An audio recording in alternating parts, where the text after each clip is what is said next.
right, ladies and gentlemen, we're getting ready to do our next premiere unveiling here at the 2022 Muscle Car Corvette Nationals. And we've seen some really amazing and special cars so far, but again, this one will not disappoint.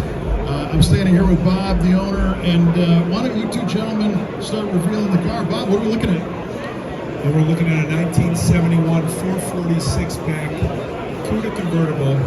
What you see here, this is not a clone. Everything that you see on this car is a factory option. Front rear rubber bumpers, front rear spoilers, leather seats, rally dash, 410 Dana rear end, all numbers matching with a sheet. The car is truly the holy grail of 446 cars.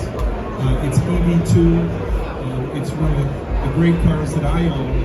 I was privileged to receive this car from a good friend of mine, Steve Fox, who received this car from Steven Siegel. The background of the car was the person that ordered this car was an FBI agent, and he ordered it with every single option sans one, which was power windows, because